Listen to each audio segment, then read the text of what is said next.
Welcome to episode 470 of the Pittsburgh Nerd Podcast.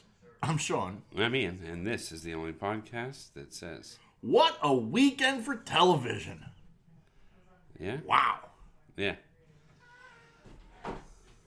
I'm not even going to bury the lead. I mean, what a weekend for TV. I was like, holy shit. Yeah.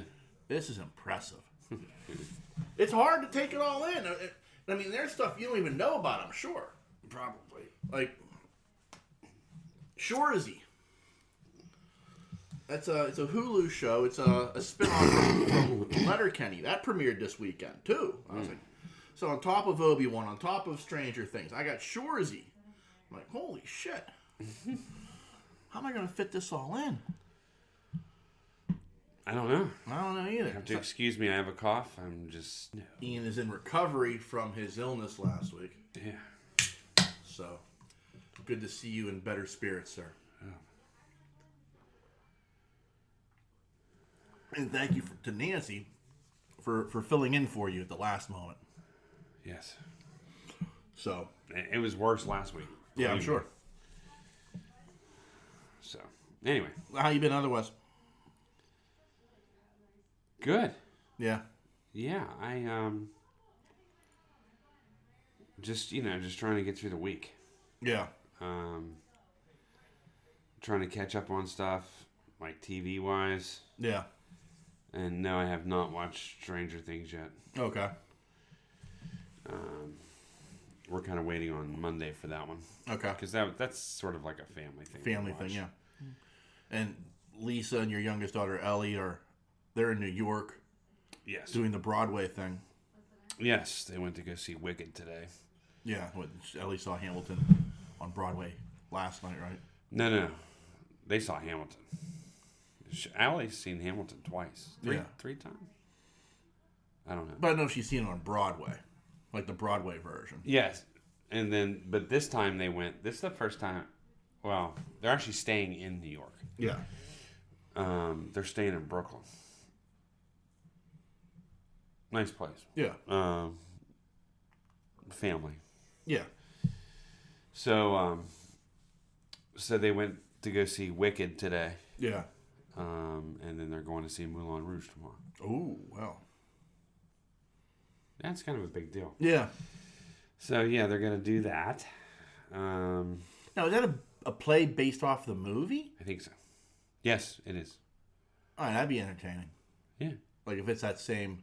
Oh, yeah, same thing. Yeah. I mean, that there's same some story. different songs. Yeah. Yeah. I'm sure there's some differences, but overall that same story, which I appreciate. But Yeah, it's the same thing. Yeah. I listened to the Ewan McGregor medley from Moulin Rouge. Yeah. And I listened to this one. Yeah.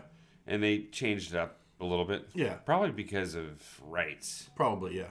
Music rights. Yeah, I'm sure. And so they had to put in different, you know what I Yeah, mean? right. But Still get the Tango de Roxanne. yes. That one, that's a must. Yes. So anyway, yeah. So Oh, that's interesting. yeah. So Stranger Things will probably come on Monday. We'll start that. Yeah. But I did watch Kenobi. Let's start with Kenobi then, because I'll tell you, I've watched 6 of the 7 episodes of Stranger Things season 4. Phenomenal. Oh, good. This season has been fantastic. And these are like 2-hour shows, right? No, these ones they're a little over an hour. Okay. But the last 2 episodes, which come out in July, they're both supposed to be like an hour and a half to 2 hours long, I think. Well, that's fine. Yeah. Well, they're wrapping it up, right? This last season. No, there's one more season 5. Oh, okay. But yeah, I mean, you can kind of see the trains coming down the track, though. Yeah, I mean, the kids are like 18. Yeah, yeah, Thanks, COVID. Yeah, but I thought overall, like, I think if you look at the series overall, I think season 1's phenomenal. Season 2's a bit of a wobble. Yeah. Season 3 was very, very good, and this season's been fantastic. That's good. So we'll talk about that more next week then. Yeah. But let's start with episodes 1 and 2 of Kenobi. I like it. Oh, like, I hate to say it's like my favorite Star Wars show because I clearly have a bias about like Ewan McGregor. Like, I'm not a big follower of actors, but like I love me some Ewan McGregor. Yeah. You know, and Ewan McGregor as Obi Wan Kenobi. I mean, we've been ballyhooing that we need this show. Yeah. And so like I'm trying to like look at it like, well, but like it's so. At least these first 2 episodes were so damn good. Yeah, they're pretty good. Yeah. Like, seeing where he's at 10 years later, and he's like a beaten man. Yeah, he's beat. Yeah. He's removed himself from the Force as well, I think. Yeah. Yeah, he is beat up. But his generosity is still there. And that was laid out in the first time he cut off that piece of fish, or whatever the fuck it was. Yeah. To give to his horse. His horse. Whatever that thing is, yeah. But I mean, horse thing. Like his humanity is still, his person is still there. Yeah, and I like the fact that he, he didn't want to go. He was like, no, I'm gonna stay here. I'm beat. I'm not the man you remember. It was like a great line of like, I'm not that guy anymore. I'm not Obi Wan Kenobi. I'm Ben. Right. I know. And I thought that was like so telling, and like he feels like he has to like his sins, his mistakes, he must atone for. Right. And his penance is staying on Tatooine, this godforsaken planet. Yeah. But not even like living comfortably. Like, he's not even like in the house. Like, he's like staying in a cave. Yeah, and I like how they've introduced like certain things like portions and versus credits, and it has that very similar thing to Rey. Yeah. And, do you know what I mean? Yeah. Like, I get it. Yeah. Like, it's pretty neat. I mean, the similarities are very, very interesting. Right. But like, I like where he's at. I like he brought him a ship toy. Yeah. You know what I mean? That kind of played into things. Yeah. Like, very sensitive on stuff like that with these Star Wars films. Right. With these Star Wars series that I really like. Yeah. Yeah. It's pretty wicked. I'm not sure who these Inquisitors are, so you might have to fill me in on that, because it seems like they have Jedi powers. Well, they're fallen Jedi. Okay. Most of them. They're handpicked by Vader. They're Vader's henchmen, essentially. Okay. And their job is to scour the galaxy, hunting down the Jedi. Okay. I mean, I get that much, but I didn't understand how they're Force users. Yeah, like I think the third sister, the one that they're featuring, I think she was at the very beginning of the episode. We're spoiling this. I think she was in the Jedi Temple. She was amongst those kids that like ran away. Yeah. And I think Vader found her and turned her. Yeah. And like, it's one of the deals. Like, if you go back to like the Clone Wars cartoon, there was a character named Asajj Ventress. Fantastic character, but she was like Dooku's henchwoman. She wielded 2 red lightsabers. She had Force gifts, and she was being promised that she would be made a Sith, and he never does, because there's the rule of 2. Yeah. And she gets dragged on, and I think like that's kind of what Vader does with these people a bit. Like, he's like, you do my bidding, and I'll make you a Sith. Yeah. But meanwhile, he never will, because he's the servant of Palpatine, not the other way around. You know, right. So it's one of those weird things. But like, he basically has this crew, and their job is to like be his hand. Okay. Yeah, she kind of got on my nerves a little bit, just a tad. Yeah, it started getting to be a little much. Right. Like, it was almost like, That's my only nitpick. It was like almost overacting to a certain point. I'm like, yeah, like she's trying to portray obsession. Yeah, scale and she's back trying a too little bit. hard to do it. Yeah, just scale it back a little bit. Yeah, I get it. I mean, Yeah. Vader's the most obsessed person in the entire universe. Right. And you don't see him going out like that. Right. So, I mean, like, it's just kind of, I mean, I just wanted her to scale it back a little bit. Yeah.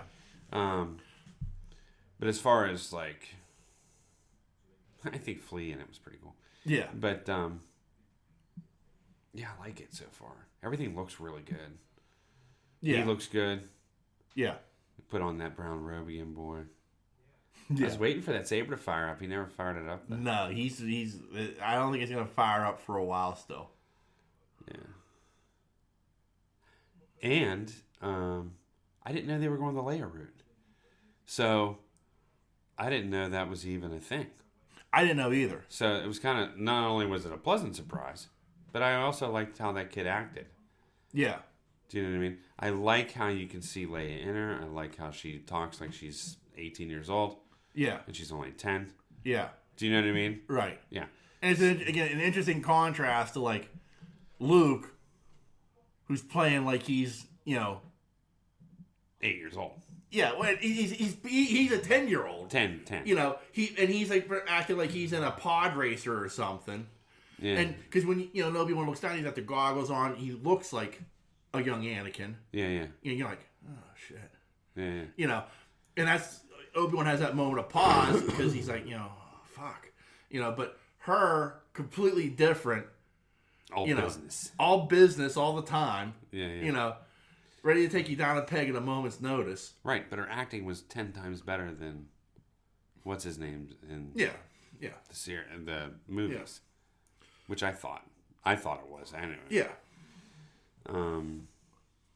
Especially when she told that kid off. Yeah. Damn, girl. Yeah. Beast. But yeah, I think it's great.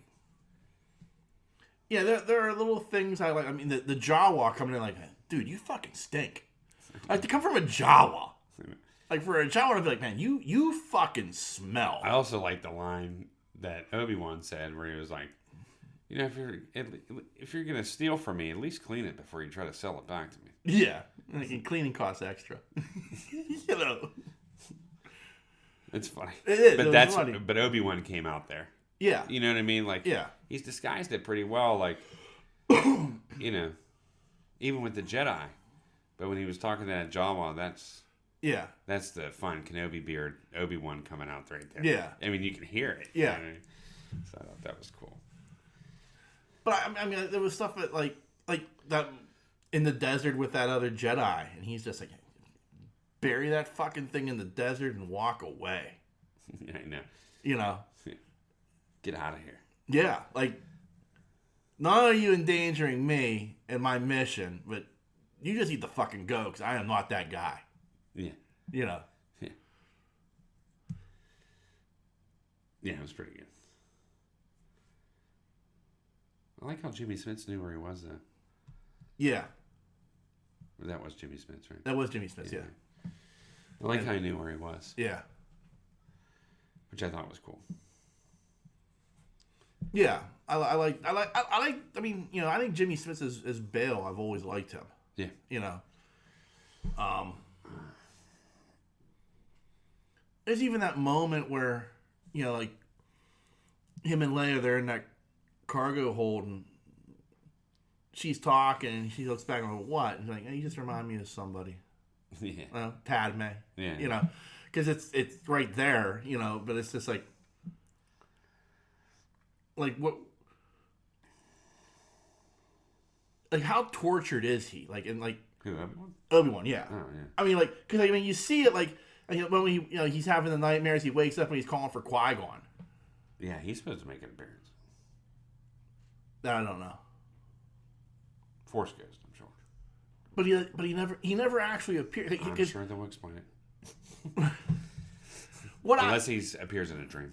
Right. The only thing I know for sure, like, Qui-Gon never completed the Trial of the Wills. Mm. And because of that, he can't project the Force ghost, but he can still speak to you. Okay. Because he speaks to Yoda. Yeah. A couple of times.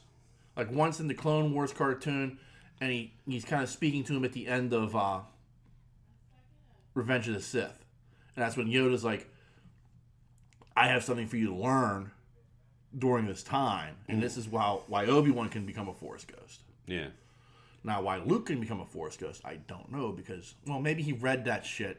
Yeah, he read all that books. Yeah, maybe I was in those books. I don't know. But While he was drinking the milk. yeah. But, I mean, overall, like, it's like one of those things where, like,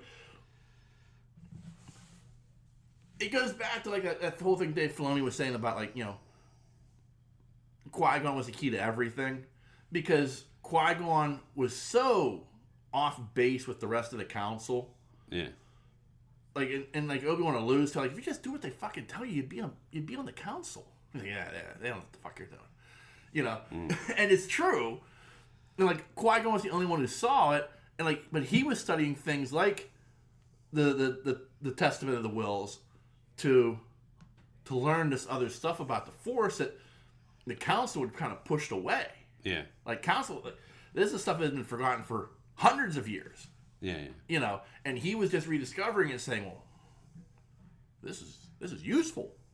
you know? Yeah. So, it's shit like that, like, he, you know, it drives me nuts because, like, you know, like, listening to Dave Filoni talk about, like, how Qui-Gon is the key to everything.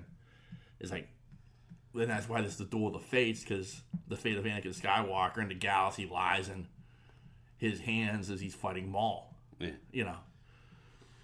But, that, and, like, the moment Obi-Wan finds out Anakin's still alive. Oh, yeah. Oh, that was awesome. Yeah. Like, he's just sitting there, like, as that ship's pulling away, like, the look on his face was like, oh my God, he's still alive. Like, you know, Yeah. what shape is he? He has to be crispy bacon. Right. He cannot, you know. And it's like, I thought, and this is the weird thing. Why? They're going to fight. They have to, yeah. I mean, obviously, this is like technically going to be a round 2, but Yeah. like it's like an odd thing of like, I thought they knew his name was Darth Vader. Like I could have swore, like when Obi-Wan's looking at the looking at the holograms, like at the Jedi Temple, I could have swore there's a moment where Anakin's kneeling in front of Palpatine, and Palpatine's like, "Rise, Lord Vader," you know, Yeah. and it's like, okay, yeah, he's Darth Vader. So when you hear the name Darth Vader, like there's this guy out there, the Imperial Boogeyman is Darth Vader. Yeah, that must be Anakin. He must still fucking be alive, motherfuck. Yeah. You know what I mean? Instead, and even at that moment where like he's having that argument with Owen. Yeah. Or Owen burns him about, like, yeah, like you trained his father. And, yeah. And, like, Owen's like, Anakin's dead. And I thought to myself, well, that has to be just what he told the Skywalkers. Anakin's dead. Padme died. These are their children. We need you to take care of this one. Yeah. You know? That's what I honestly thought. Like, I thought he knew the entire time. Yeah. Which makes me now wonder, how the fuck does Yoda find out? Yeah. You know what I mean? Because Yoda's, you know, in seclusion. Yeah. So how was this communicated to Yoda so that he could be like, oh, yeah, that's right, yeah. Yeah, how did Yoda not know? Yeah. You know what I mean? Yeah. I mean, how did he not know? But maybe he's turned himself off too. I don't think so.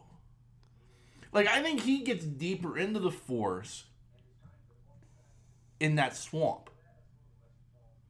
You know what I mean? Like, because he went to Dagobah for a reason. Dagobah is strong with the Force. And it probably hides him in a way. Yeah. You know what I mean? But also, like, opening yourself up to that, Like, I don't, like, get, and I don't know, because I haven't, until they do a Yoda series in this time period where we get to watch him, be an apex predator in that fucking swamp. I don't know what his mindset was. I don't think if he has, like, the same kind of regret that Obi-Wan does. Because, Obi-Wan feels he failed Anakin. Well, I think Yoda feels like he failed everyone. Right. I mean, if you think about it. I mean, seriously. He just gave up. Well, he knew he couldn't win, I think is the problem. Yeah. Like, the difference is this, like, Yoda went to the Emperor to try to stop the Empire from getting off the ground. Like, at this point, he's like, yeah, I need to either kill this man because, the Empire is going to be, this isn't what we want. Where Anakin and Obi-Wan, that was brother versus brother. Yeah. You know what I mean? That had a much more personal take on it. Like, Yoda's regret is, I wasn't able to stop this ultimate evil from taking power. Obi-Wan's regret is, I couldn't save my brother. Yeah. You know what I mean? I think it's a little bit different. Things where, I honestly thought Obi-Wan knew this entire time, and now that I figure out that he didn't know. Right. I'm like, it is called. He did not put him out of his misery. No. It's too hot down there. a little too close. Break it up a little bit. Yeah. So, anyway, as far as the show goes, the first 2 episodes, excellent. Yeah. Yeah, it's good to see him. You're a big star. Oh, I think I'll do this however long they want him to do it. I'm sure he would. Like, if they made him an offer, like, hey, we want you to come back and do something, I'm sure he would. But I feel like how much can you really do? I don't know. I don't know either. But I mean, I didn't think this whole Leia problem would come about. Yeah. I'm sure there are other things that he's flown off planet for. You know what I mean? Yeah, I get that. I feel like it's like, I feel like he hasn't. Huh? I feel like I feel like to get from Ewan McGregor to Alec Guinness, he has to spend 8 years in the desert. I know. Well, that's going to be a problem. Yeah. He's not going to look like Alec Guinness. Yeah. Alec Guinness looks like 5 miles of hard road. Oh, man. He does. There's that one point where he comes up and he's pretending to be a sand trooper. Yeah. Where you go, whoa, Yeah. that whole thing. I think he was actually falling over at that point. Yeah. He's like, it's very, very hot. I'm very hot. His cane was sinking into the sand. Yeah. It was just, But I don't think that. I'm surprised he didn't die of a heat stroke. Yeah. Wearing the Jedi garb. Why are we in Tunisia? Damn. But we could have done this on a back lot in Britain. Yeah. But he, I don't think. That is a horrible impression I'm doing, by the way. Alec Guinness is rolling in his grave right now. Like, what the fuck? I just think that McGregor's going to look a little bit different when he gets... Because he's not that old. He's old. I don't think... But he's not that old. Alec Guinness was like 80 when he did that. Look it up. Alec Guinness was in his 60s when he did that. Get the fuck out. They said, I think, when Mark Hamill did The Last Jedi, they said he was the same age as Alec Guinness when he did the first Star Wars movie. Wow. Yeah. I think the problem Ewan McGregor has, I think he's like my age. I honestly do. Well, Yeah, he's a year older than me. A year and a half older than me. He was born March 31st, 1971. So he'll take. So he's 50 right now. He's 51 right now. And he'll go to, say, 10 years. That'll be 61. Right? 61. No, 8. How old was Luke when he left planet? 18. Yeah, 61. He's eight more years. He'll be 58 years old. Right. How old was Guinness? Let's look that up. That's it. No, I thought he was a good Obi-Wan. I just thought he was. And at the time, I didn't know any better. But now, watching these series, going back to them, you understand what I'm saying? Yeah. He looks too old.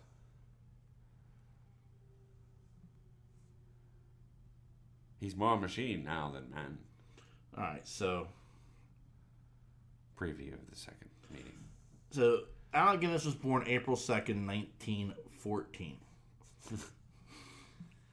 He died in 2000. He was 86. Yeah. So if I take... Oh, that's the wrong thing.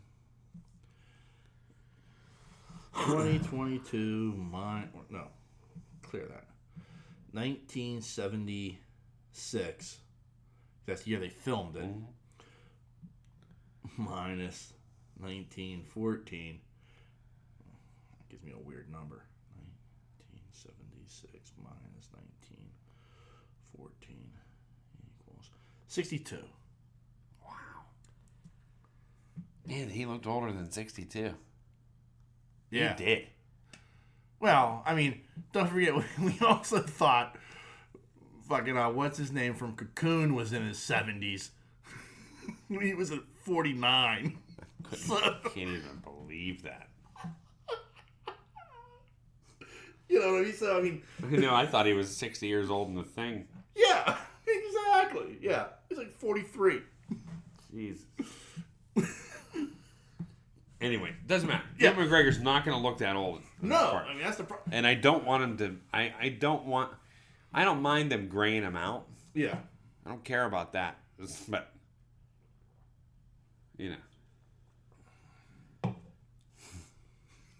Luke, I'm having a problem with my telescoping lightsaber. Yeah. Get any pills? Anyway, I don't think he's... Anyway, go. Anyway, so... overall, the first 2 episodes, they've set a fantastic tone for the series. Yeah. I'm intrigued to see where this goes. Oh, yeah. You know what I mean? Like... I'm sure the Leia aspect of it's going to end, but now Obi-Wan is now... They know he's out there. He's being hunted. Yeah. Where does he turn? Where does he go? How does he throw them off the scent to get back to Tatooine? I think is what's the interesting question. Yeah. You know what I mean? Yeah. Well, he's going to have to take all of them out. But he doesn't. I know he doesn't. No? No, because... Like, Star Wars Rebels, that cartoon series, takes place in, 4 years from this taking place. Okay. Because this is supposed to be taking place 10 years after the events of Revenge of the Sith. Okay. So, Star Wars Rebels is, 14 years after Revenge of the Sith. And I think that show takes us up to 1 year before A New Hope. Okay. So it's one of those things of I know because the Jedi Inquisitors show up in that show. Mm-hmm. Is what I'm trying to say, that he doesn't take them all out. But I also know the number one guy who was in this show. I mean, he got killed off, so I know somebody replaces him. Yeah. Because there's the number one guy in that show. Right. But... They're not... You don't think they'll promote her to number one? No. I think at the end of this, she's going to be dead. That's so I. I think she's the one that he has to take out. I think the other ones are going to be yeah, Vader wants us to find this guy. We're cool. Yeah, I think he's gonna go wicked. Yeah. Like, I think he's gonna not cross the line, but come close.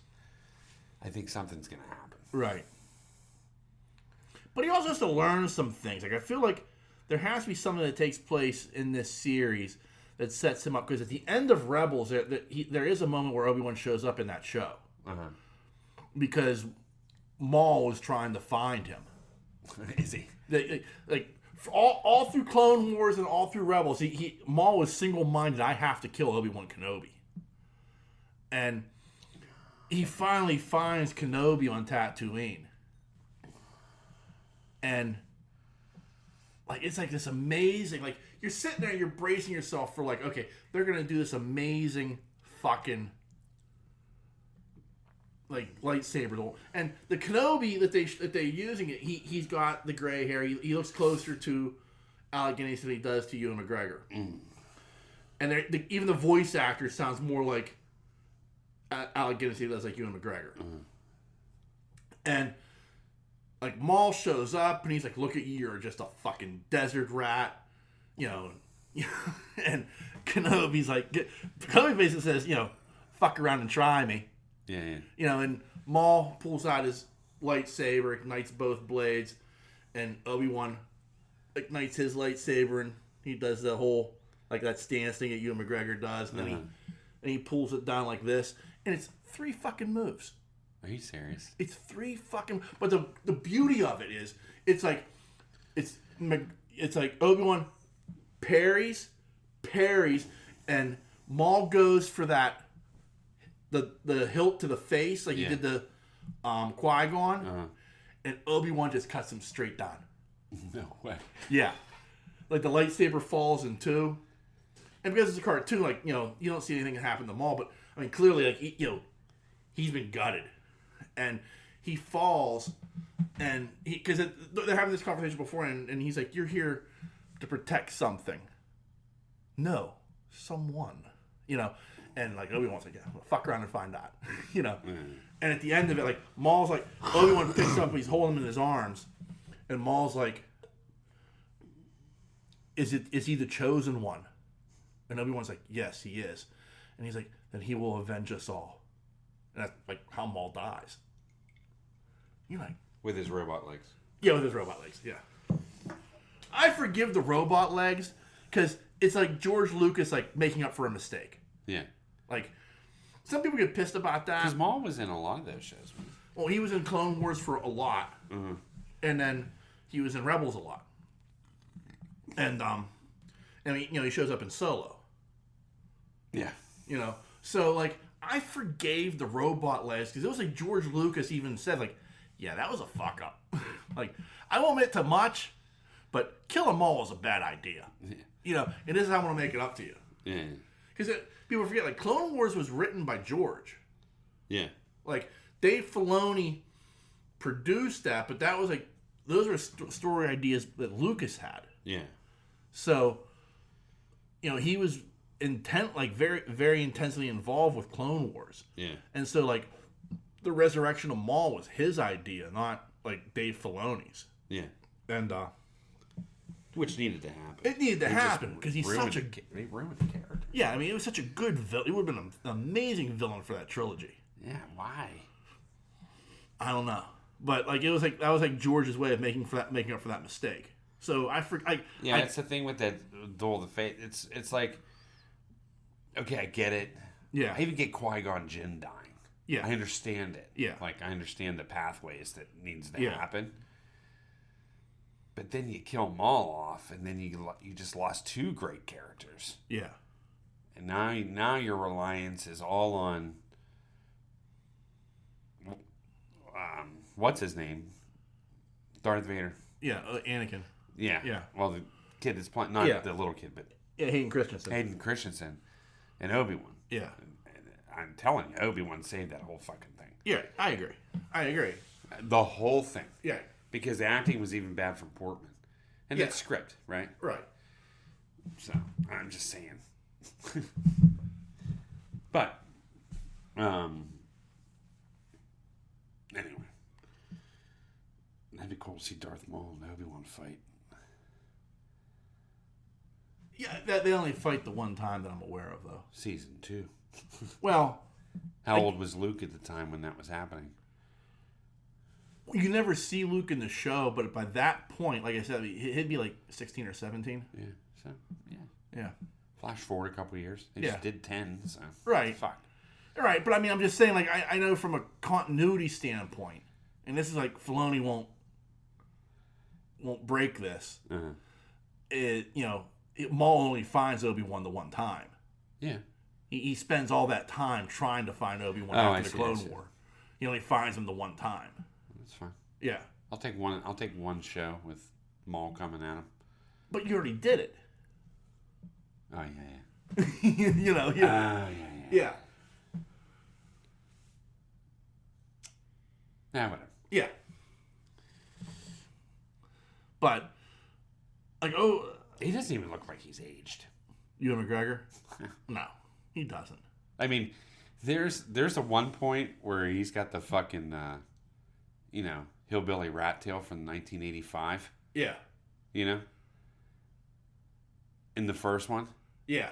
And then all of a sudden, like, now this is how it's going to be. And he's just never got out of that. Well, yeah, because the second one, he's got the Jedi mullet. Yeah. Yeah. That amazing Jedi mullet. And the third one, he looks like, he's got like he actually has the Guinness haircut even. Yeah. Man, he's good Obi Wan Kenobi, dude. Yeah. Anyway, it's good. Yeah, it's very good. So, but also, did you see the trailer for Andor? No. Well, that's a tall production here. All right, so you just watched the trailer for Andor. It was pretty good. It looks dark. Oh yeah. It looks very dark. Yeah, it does. It looks good to me though. Yeah, I mean, it looks very good to me too. I'm intrigued to see this. I'm intrigued to see like that period of like what little the rebellion was. Yeah. Yeah. Like grassroots type of shit. Right. But like, Andor's like, I've been in this from the beginning. It's like, from Rogue One. Yeah. And it's like, so I mean, I'm intrigued to see like what the show is, like, because I got a feeling that this is going to be like, yeah, the rebellion wasn't always lily white. Yeah. Yeah. And I kind of like that. Oh yeah, well, it's war. Yeah. Certain things come together. Like what's his name? Forrest Whitaker. Yeah. He's pretty dark, dude. Well, I mean, and what's funny is like that character, if you go back to the Clone Wars cartoon, that's where that character originated from. Yeah. And at that time, he was leading a rebellion on his planet. And like, it was like the Republic wouldn't intervene for some reason because they weren't technically a part of the Republic, but they didn't. They were trying to be like pulled in the Confederacy, I guess, whatever they were, what the other side was. I can't remember. I can't remember what Dooku's side was. It wasn't the Confederacy, but it was something. Yeah. Yeah. I'll think. But they were trying to just be like taken, and like the Republic was like, well, we can't help them because they're technically not a part of us, but we'll send a couple of Jedi to train their people. Yeah. And one of the people they sent was Ahsoka, and she trained him and his sister. Uh-huh. And at the end, so like that's how far back like that character goes. Yeah. And like, so like it's an interesting, and then he shows up in Rebels where he's like basically telling the rebellion like, you are not strong enough. You are not willing to do the dirty work that I'm willing to do. Yeah. And it's like, so I mean, there's a whole lot of interesting. Yeah. To that character, but also like to the rebellion itself. Like when Mon Mothma really gets involved in it, like does that change the mentality of the rebellion? Yeah. Where it goes from being like, we need to just kill people. Yeah. To, we need to organize. We need not just organize, but we need to stand for something. Yeah. And I think that was like part of what Cassie and Andor's problem was like, I'm standing for something, but the way I've been trained to do it, you don't want me to do anymore. You know. Interesting. Yeah. Almost like he was a wet works guy. Yeah, exactly. You know what I mean? Yeah. So that started most interesting. But also the one that it put a smile on your face as you watched it. You had a little smile on your face. The trailer for Willow. Oh yeah. It's the music. It is. I mean, that music's phenomenal. Every time you hear that music, it just takes you back. Yeah. You know what I mean? Right. And good for him. Yeah. You know what I mean? I mean, sure, the Leprechaun series has been good to him. Yeah, but I mean, I'm not saying that. I'm just saying that Willow was a good role for him. Right, I agree. But he's also getting a moment to shine in the sun again. Correct. You know, and I feel like Willow's one of those projects. It's like it's not forgotten by like most of pop culture, but it doesn't get its due. No. You know what I mean? Like I don't know why that is. Because it didn't do that well at the box office. I don't think many people have that great a memory of that movie. Like I honestly I don't. Like I mean, it's one of those movies. Like I mean, there are movies from that time period where you say, "Hey, you remember this movie?" I mean, like, and the average person's like, "Oh yeah, sure." You say, "Hey, you remember Lady Hawk?" And they're like, "What the fuck are you talking about, Lady Hawk?" That had Bruce Willis in it or something? You know, I mean that. But and I think Willow falls into that category of like, it was. That was Nighthawks. Wasn't it? Bruce Willis. Hudson Hawk. Hudson. Yeah. Okay. Yeah. Nighthawks was Bruce Willis, Billy D. Williams, and Rutger Hauer. Yes. Or not Bruce Willis, Sylvester Stallone. Yes. Sylvester Stallone, Billy D. Williams, and Rutger Hauer. And then Rutger Hauer later on going to do Lady Hawk.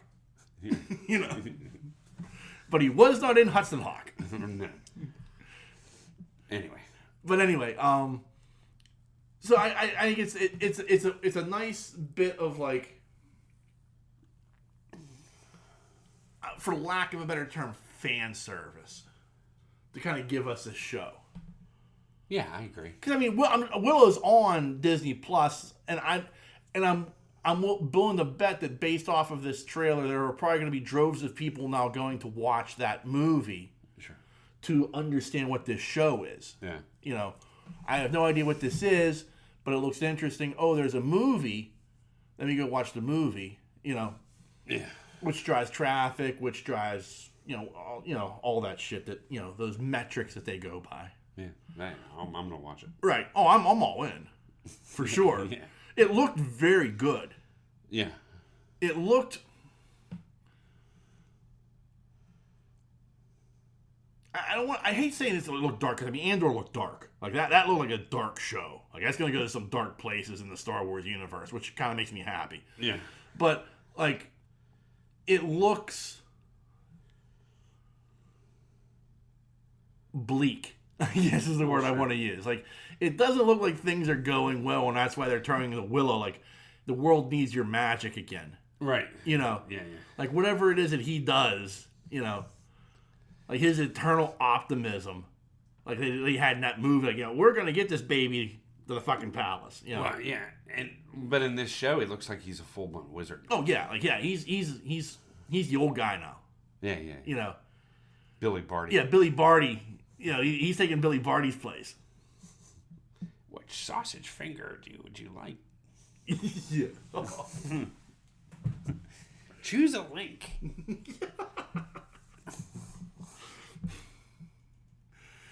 More like between that and Legend.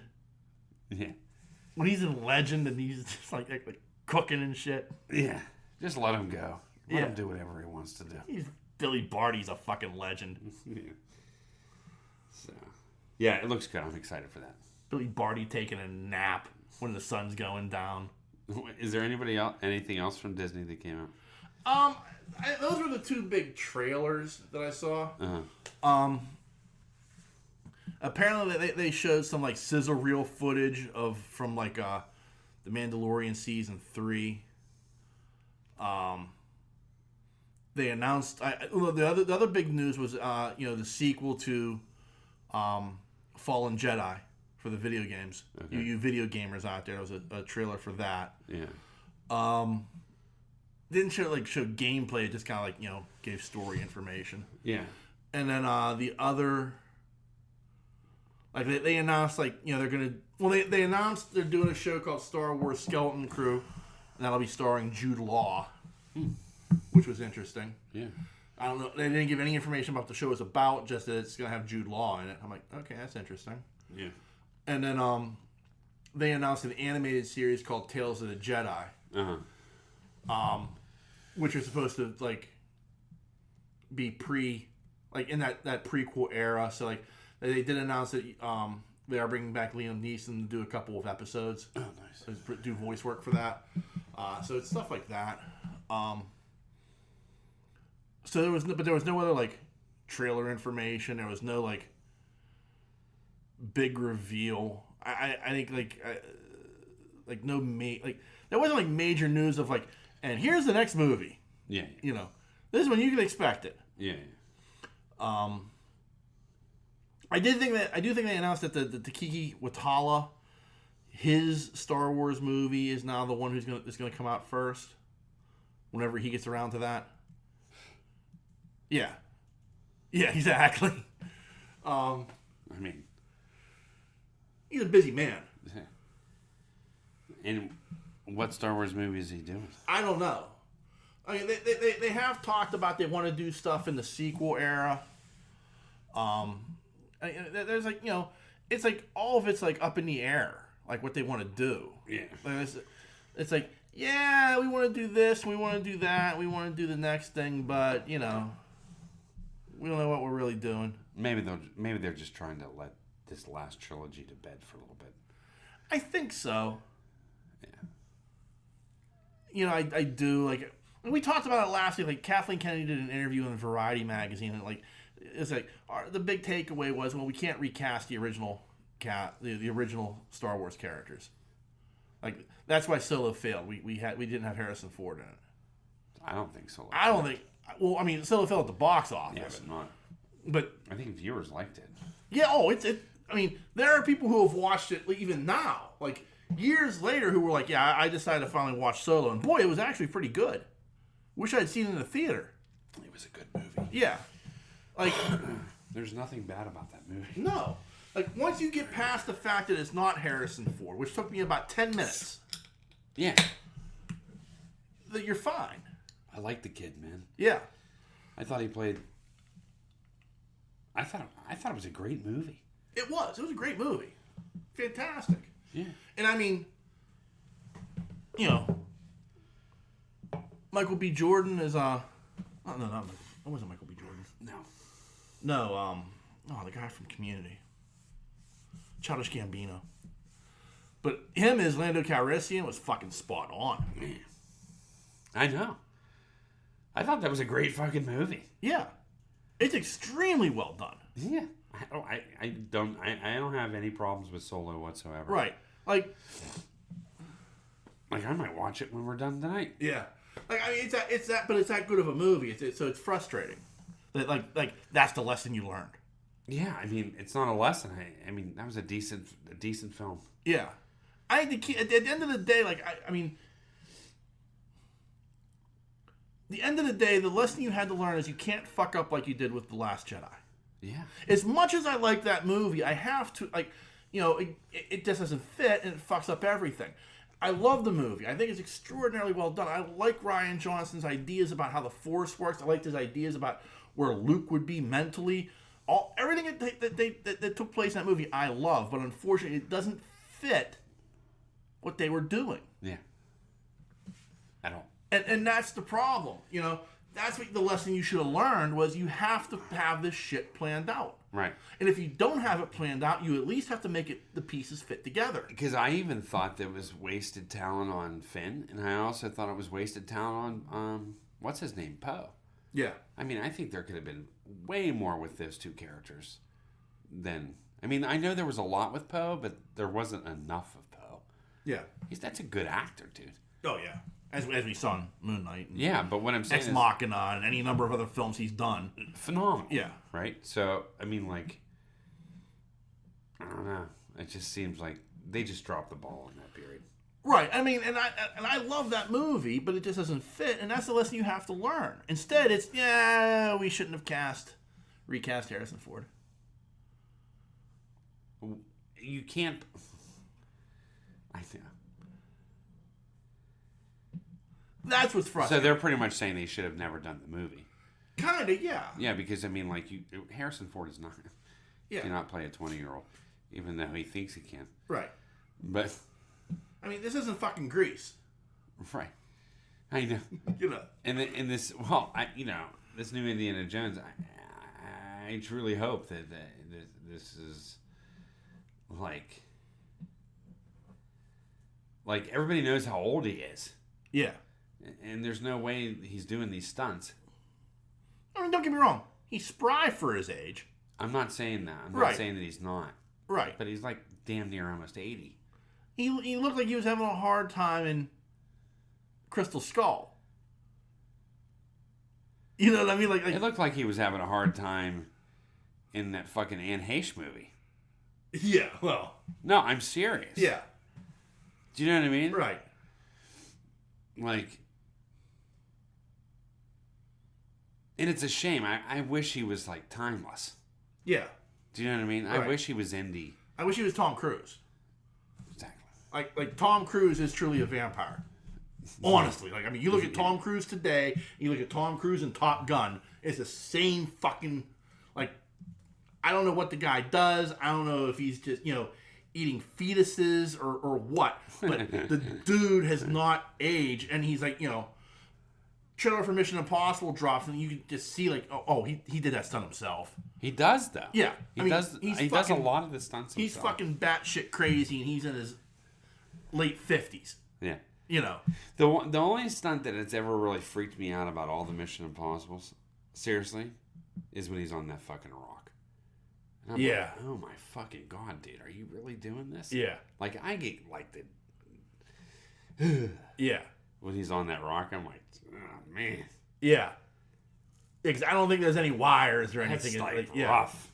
I'm like, that's scary to me. Yeah, he's in the crucifix position, just holding them. You're like, oh my god. Yeah, he's fucking crazy. Yeah. But, yeah, if he was Tom Cruise. But, Ford's not Tom Cruise. No. He's aging. No, he is. And he's starting to show. Yeah. Know? So, we'll see what this new Indy's like. I mean, am I going to... Of course I'm going to go see it. It's Indiana Jones. Oh, yeah. And I don't know anything about it. So Neither do I. I hope Karen Allen's in it. Yeah, I don't know. Because she's the only thing that saved Crystal. Yeah. No. I know. You're right. I mean, she was like a breath of fresh air. Yeah. Yeah. I mean, he was good. Yeah. But, I mean, it's just, she was better. Yeah. I feel. But, so, yeah, we'll see about that. Anyway. So, yeah, I watched the show. And finished it. Okay. I binged it. I binged the shit out of this show. What was that? Well, I finished the Outer Range or whatever. Yeah. The show is called Night Sky. Okay. Have you heard about this at all? No. So it has J.K. Simmons in it.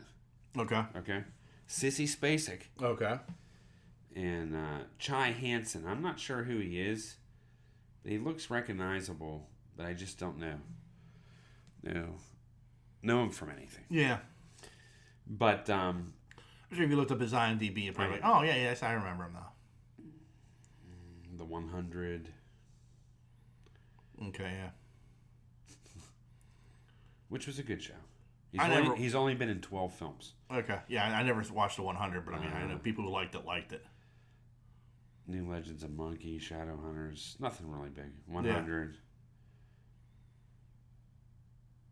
Yeah. So, Tales of the Gold Monkey. Yeah.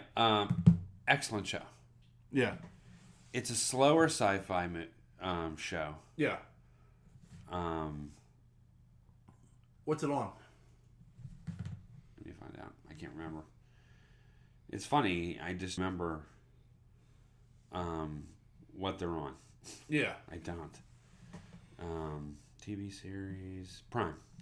Oh, it says the Amazon Prime show. Yeah. J.K. Simmons is phenomenal.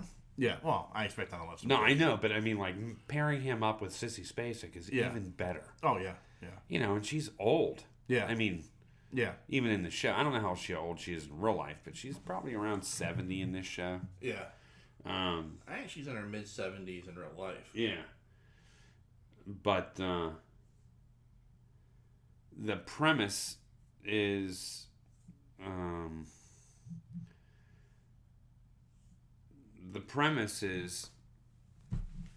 there's this old couple. They live in a home. And like the show is a slow builder, but things start to unravel. Right. Okay. And you know, throughout the show. Mm-hmm. But it shows them sitting in, I'm pretty sure the first scene is them sitting in the house. It's like, do you want to go look at the stars? Okay, I have seen a commercial for this at least, yeah. Right, and they go out to they start walking outside, and you're like, oh, there's an old couple going to look at the stars. You know? Yeah. Something's going to happen. They're going to get abducted. I didn't know what I was walking into. Right. You know what I mean? Yeah. And they go in this shed, and they go down to the bottom of this shed downstairs, and they go down this concrete hallway. And lock this concrete door behind them, and all of a sudden they're transported to another planet. Yeah. Like inside of this, it's almost like an observation. Yeah. And like they get transported to this. Yeah. And they're looking at like, you know, the 3 moons and another world and sand and yeah. Yeah. I'm like, whoa, that's cool, you know? Yeah. And it's just a slow, it's, you know, it's not fast paced. It's slow burn, but it's really good. Yeah. And then this guy, the guy that I showed you, all of a sudden shows up with blood on him in their cellar. Yeah. And they take him in. Yeah. Do you know what I mean? Right. She takes him in. Right. J.K. Simmons is like, fuck this. Yeah. I'm calling the cops. Yeah. Like, I like his role. He plays the protector. Right. And a little bit hobbled. Walks with a cane. Yeah. And so I'm not going to... That's all I'm going to say about. Because I think it's worth watching. Right. And I think that, like... I don't know how you look at it. Number one, it's really good acting. Yeah. And number two is I don't know how, like, you could say like the slow rise of the film, right, or actually the slow degradation of these people. Right. Do you know what I mean? It's kind of hand in hand. Yeah. Like you start learning new things about not only the science fiction aspect, but things about their life that you're like, whoa, holy shit. Right. You know? And so it just kind of takes that turn. It's a really good film. I mean, series. Yeah. So I burned through that. And it left off good, too. Like, really good. So, looking forward. Hopefully they'll renew for another season. It's pretty good. So I did watch that. And I watched Ghostbusters again. Yeah. Yeah. Well, I watched Reacher. How'd you like it? I liked it a lot. Yeah, isn't it good? It's phenomenal. Fucking great, dude. Yeah. Fantastic. Doesn't he remind you of the guy from the book? Well, I never read the books. Oh, it's autistic. I don't mean any harm by saying it's not autistic or not even high functioning. I'm not sure. It's almost high functioning autism. I don't. I took it more as like almost like an what's that? Asperger's. Yeah. Something like that. Something like that. Yeah. Oh, was it good? Yeah. You're done with it? Yeah. I blew through that in a couple of days. Mm. And that was really good. I was very impressed by it. I knew you would be. I thought, yeah, wow, this is really good. And it was nice because I've been thinking about like, man, when am I going to get the next Jack Ryan series? Like, when's the next season of that coming? And I got this, and I was like, oh, wow, this, kind of satisfies my appetite till I get that next Jack Ryan. Yeah, for sure. Yeah. And I want to see more of this as well. I know, right? Yeah. Because Ryan was a good series too, but this was a good show. This was really good. He did so good at that part. I was just like, whoa. Yeah. And it's so different. Like, he was in Titans. Yeah. And he played Hawk. And Hawk was like an emotional character. Right. Yes. And, wore his emotions on his sleeve, joked around, sarcastic, and he was the complete opposite in Reacher. Yeah. And I was like, wow, that's impressive. Yeah. Like he was big in Titans. Yeah. He's a monster in this. Yeah. An absolute monster. Yeah. But damn, it was good. Yeah. Yeah. I agree. Yeah. What a great show. I enjoyed the hell out of it. Yeah. I agree. It was such a good show. I'm trying to think if there's anything else. I swear to God, I watched something else. I watched the latest. I didn't watch the new. I don't know if it's new one came out on Wednesday, right? Wednesday or Thursday for Whatever. Strange New World? I didn't see it yet. But I saw last week's. Yeah. Oh, that was good. Yeah. That whole singing thing, and I was just. Yeah. Do you know what I mean? Like, it was like really good. Like, I'm loving this fucking show because it's like the original show, but like way better. Right. Do you know what I mean? Like, right. Way, way, way better. But this episode this week is a complete opposite of what they did last week. Okay. Like, it's a complete 360. Okay. And like, they introduce the Gorn. The what? The Gorn. Okay. As like the new boogeyman. Okay. And what's nice is, don't tell me. I'm not telling you anything about it, but like, it's like the way they did it. Because like the only time you've ever seen the Gorn is in that episode of the original series where Kirk fights him on that planet. Yeah. That was it. That's the only time you ever saw the Gorn. The slee stack looking. Yeah, the city stack looking thing.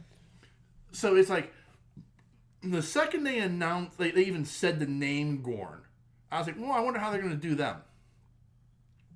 I wonder if they're going to, how much practical and how much CGI they're going to do with the Gorn. Mm. And, so I'm just going to leave it at that. I mean, like, they introduce him as, like, the boogeyman, essentially. Like, I was like, oh, shit. Yeah. Like, this is a really good episode. Okay. All 4 episodes have been fantastic. Oh, yeah. Like, I have loved all 4 episodes. There are very few holes I punch in this show. Yeah. But I've just thoroughly enjoyed. And this last episode, like, gives you all the little things. It's basically their submarine episode. Okay. It's their, like, submarines at war. Yeah. It's their DOS boot. Dude. During not this one, but the last one, I thought she was going to fucking rip her top off. Oh. I was like, I even texted you. Yeah. I was like, holy fuck. I thought she was going to rip her top off. I thought, I, for some reason in my mind, like, the whole room went dark and the red siren went off. You know what I mean? Like,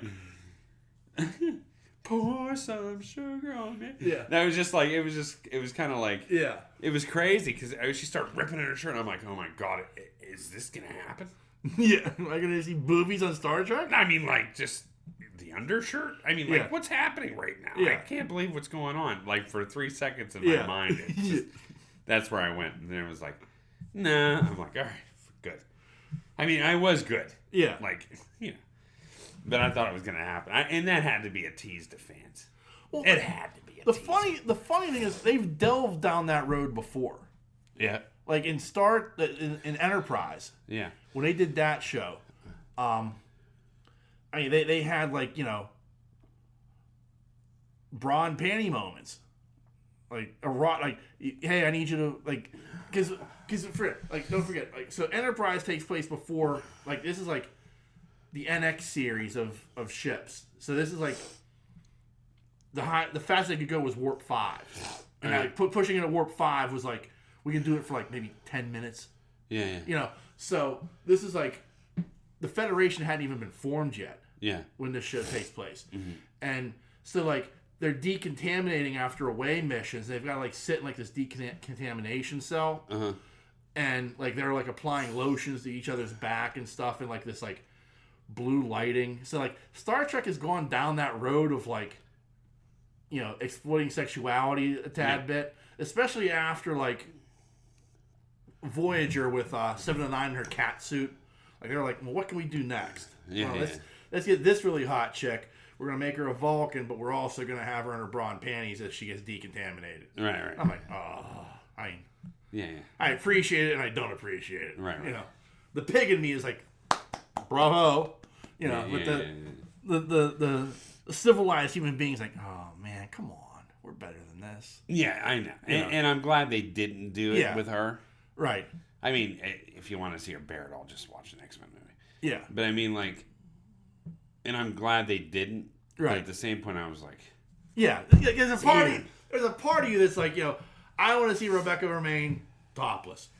I'll admit it. Well, I mean, there's, there's for 3 seconds I became that kid with the Heather Thomas poster on my wall. Right. Do you understand what I'm saying? Like, it's like, yeah.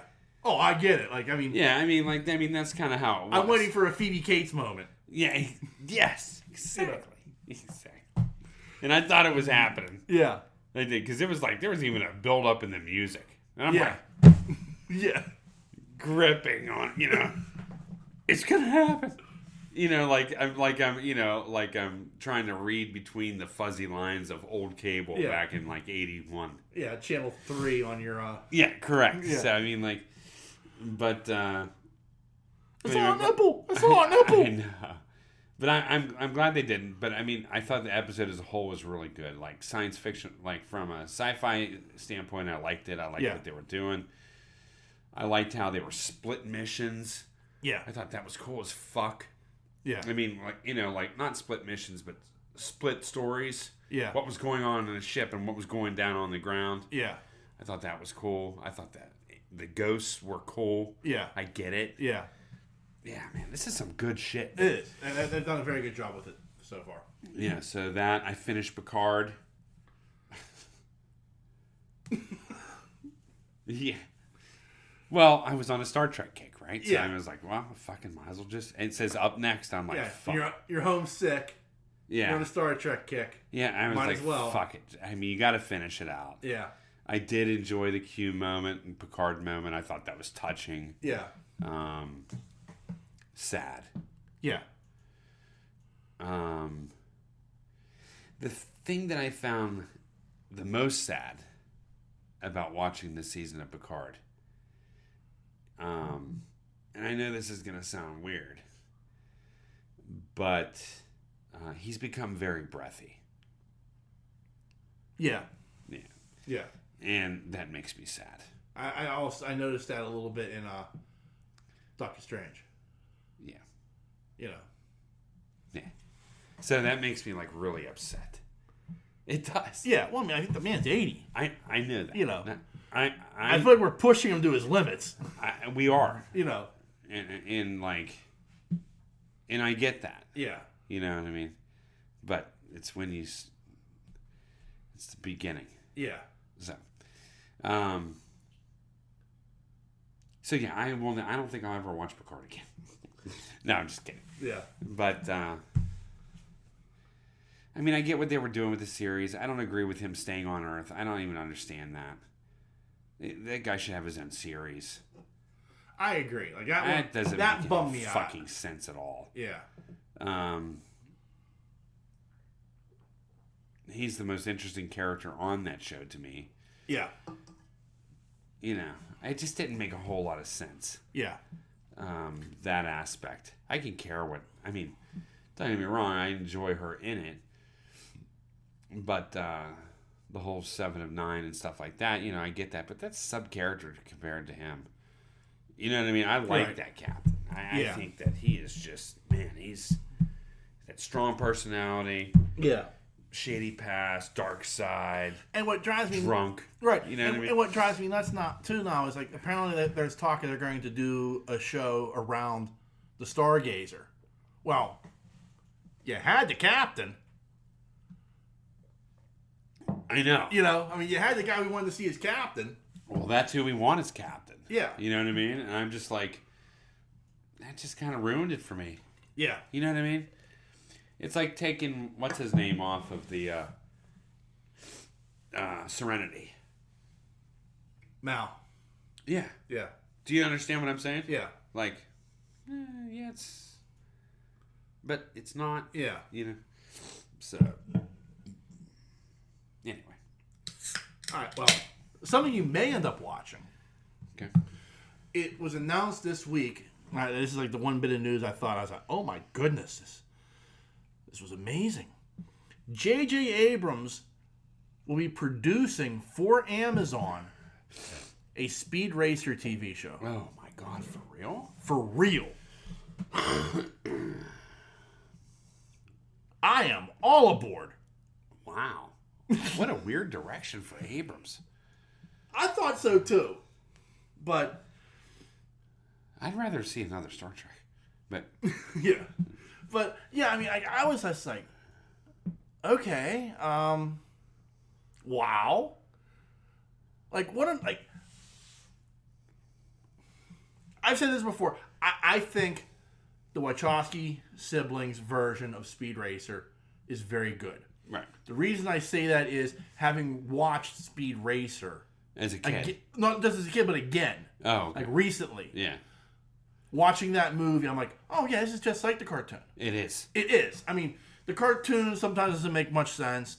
The cartoon is a little, but it played out like the cartoon would. So from that aspect, I can appreciate that they tried to stay as true as possible to that cartoon. Yeah. Oh, you know what I mean? Like, I mean... Well, when I first watched it, I thought it was shit. And then after rewatching it, I was like, it fits completely. It does. It does.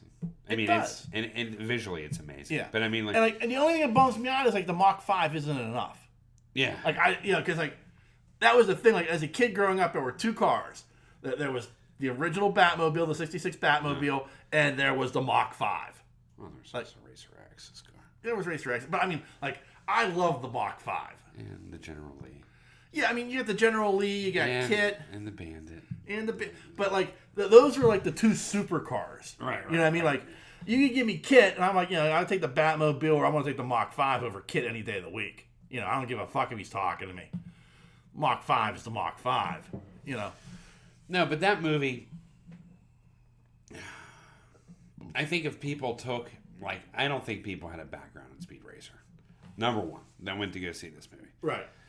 Number two is, if they would have had a background, I think they would have appreciated the moments in Speed Racer that was exactly like the cartoon. Yeah. I mean, there's that moment in that hotel room where they're fighting, and like Pops comes in and he shows that wrestling championship ring. That's straight out of the cartoon. Yes. Then he's like spinning guys over his head. Yes, but that's straight out of the cartoon. Right out of the cartoon. Yeah.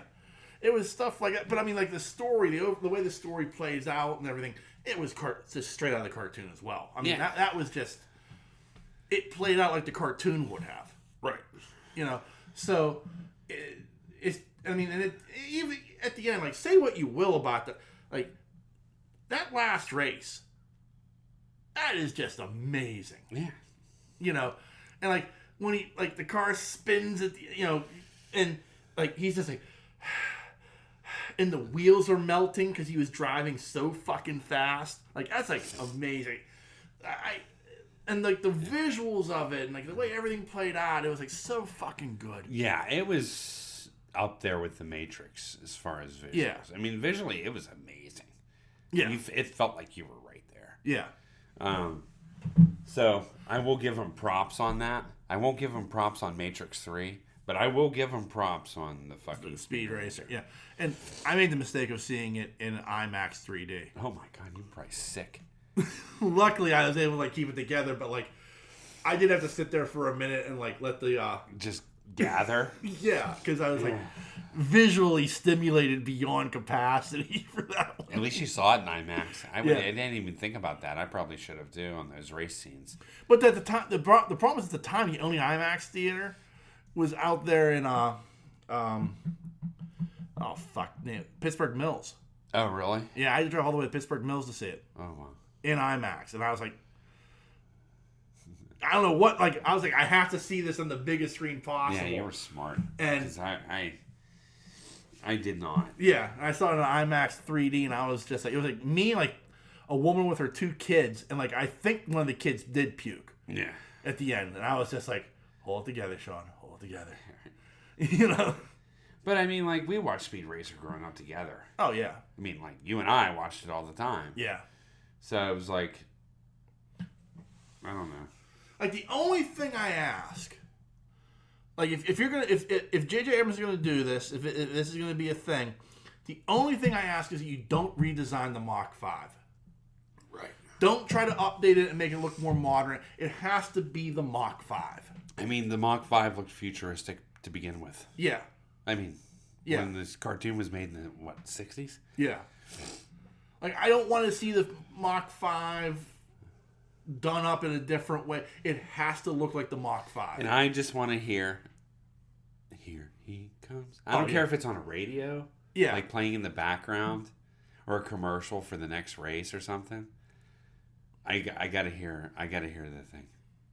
That's just gotta be the theme. Period. Like, it has to be.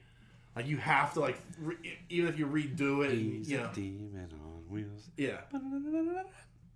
It's just such a good fucking. It's so clickish. I mean, like. Yeah.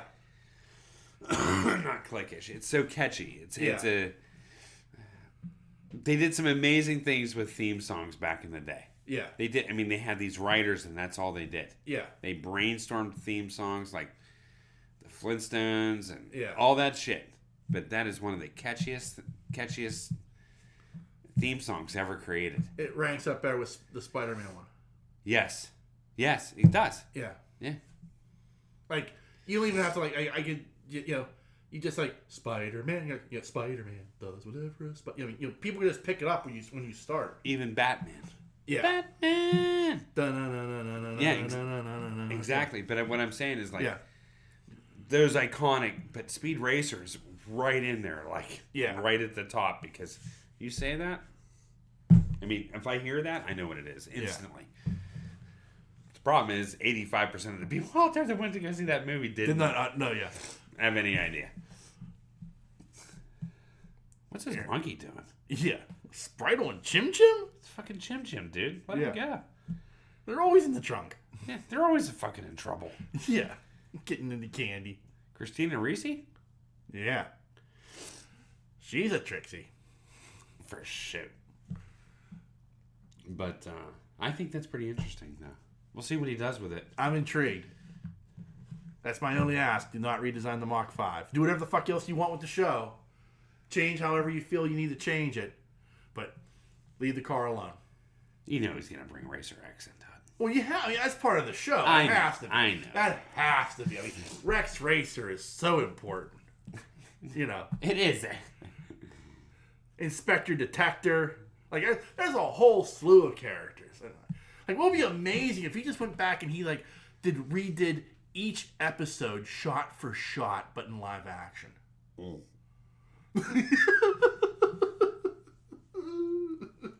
It's like $1 billion. Yeah. The one where he drove across the, he was supposed to drive across Niagara Falls, and the car fell. Yeah, and they were stuck under Niagara Falls with like an hour's worth of oxygen. I always remember the one where they were driving next to the cliff. Oh, yeah.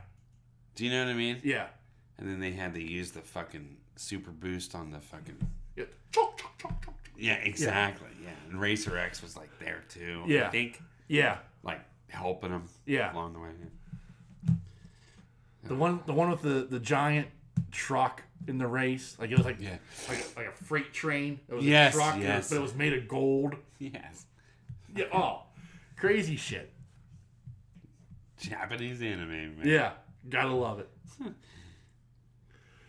And next week, Speed fights a fucking superhuman toilet. Yeah. If you flush it, it haunts you for 50 years. That's what my bathroom did tonight. I love Speed Racer. I do. Yeah. I watch old episodes now. I mean, I love Speed Racer. I don't know what it is about that. I don't know if it was just because it was our childhood or... Yeah, I got introduced to a lot of stuff. Because, I mean, like, when I came up here, my only knowledge of... Well, I mean, I did watch cartoons, mostly Scooby-Doo. Yeah.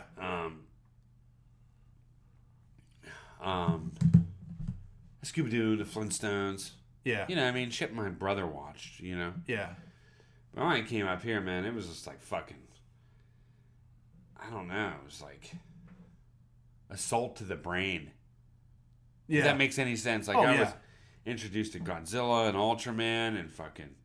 even Rocky and Bullwinkle and fucking... Speed Racer and all this shit. And it was just like... whoa. You know what I mean? It was just... It was Star Blazers.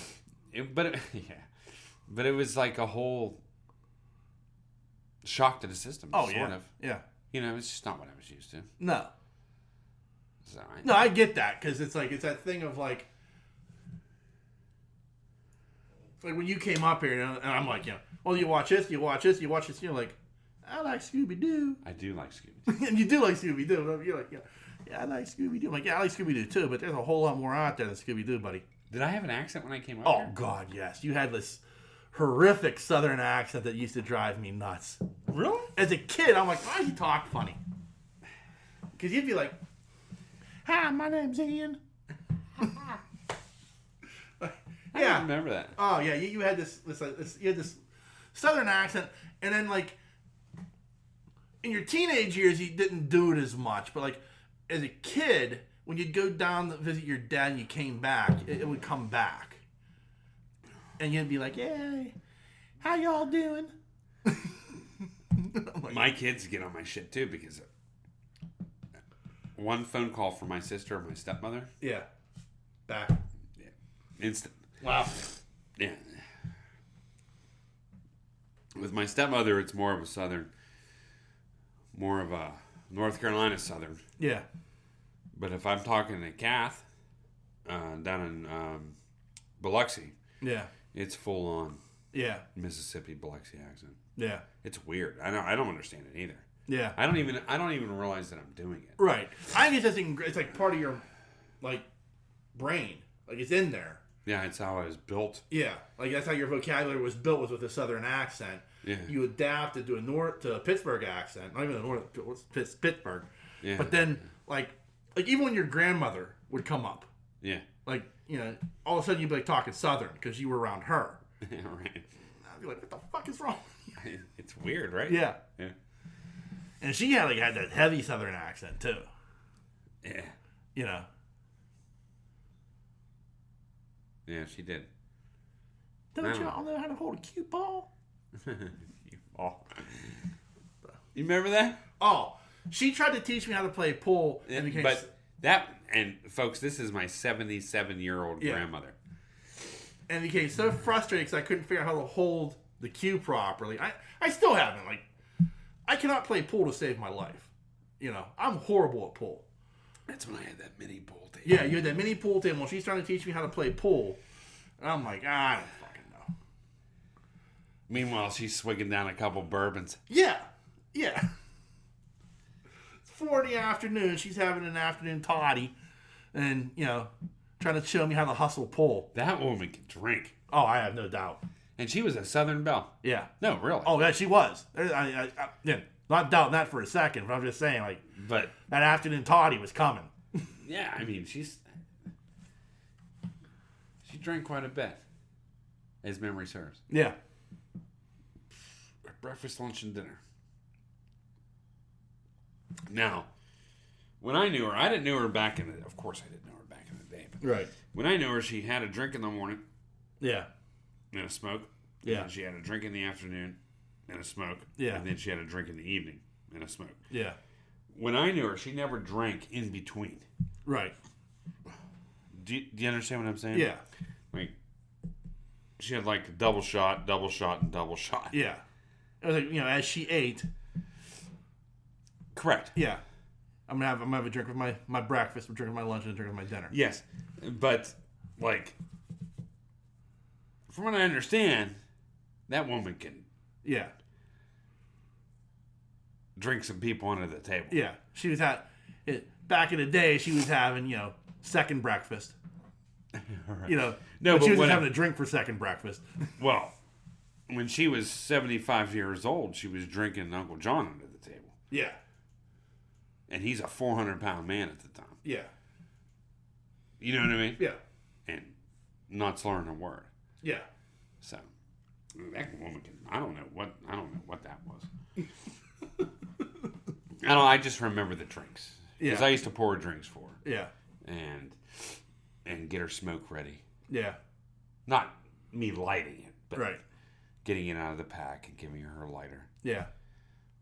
Job as a 6-year-old. It's kind of fucked up. But I mean, not nearly as fucked up as like my mom setting me up to like the Little General with a note and like $3, like please give my son a pack of Marlboro Red. Here, here's $3. Pall Malls, that's what they smoked. Yeah, well, not Pall Malls. They didn't smoke Pall Malls. They smoked Moors. Moors, yeah, more Red. Yep. Yeah, give my son a pack of more Red. Don't let him buy anything else with my change. I know. What the fuck? I had to go there and come straight back home. Can I get a fucking Swedish fish? Yeah. The fuck? Is that so fucking hard, woman? I used to love that. And speaking of Swedish fish, I used to love going to that candy store and getting this bag. Oh, yeah. You know what I'm talking about? Oh, yeah. And getting it filled up with fucking Swedish fish. Like, yeah. 60 cents would fill this bag. Yeah. You know what I'm saying? Yeah. It would. Oh, yeah. And you just fucking maul them on the way home. Yeah. Sugar rush. Like, I used to love that. It's one of my favorite things as a kid. Yeah.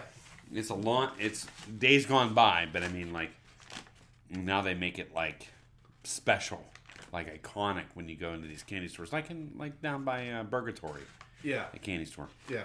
But I mean, shit, man, those corner stores forever had bags just like this. Yeah. And they, Yeah, the one I was Paul's Deli.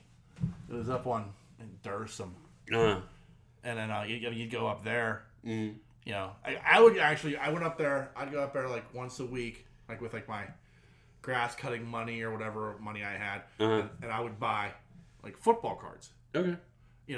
But you would also like I'd buy a pack of football cards or a pack of Star Wars cards, whatever it was I was buying, and then also I would like with what I had left, I'd like get like a half a bag of like candy.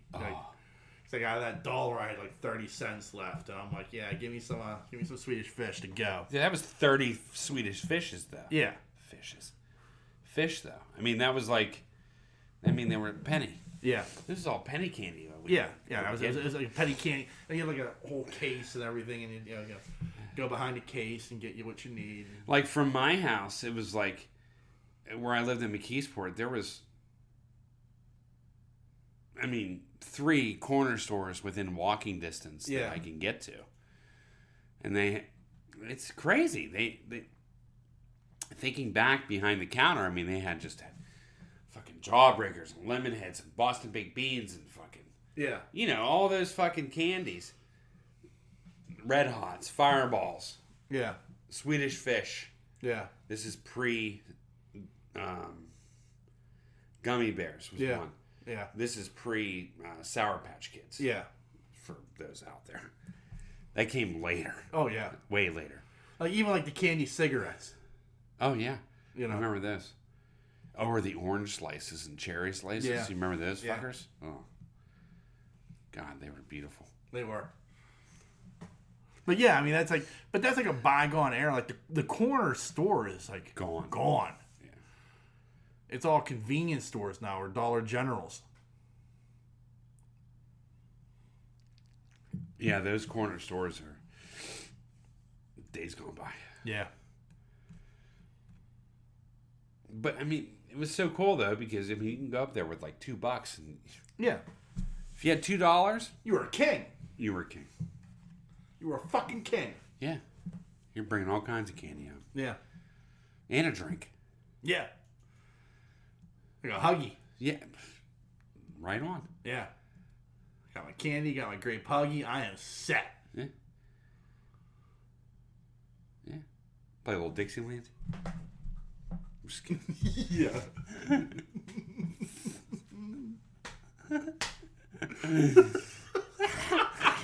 That's a pullback. That's a full. Yeah, if you know what Dixieland is. Man. Yeah. You. Fuck. Yeah. Oh, it's tremendous.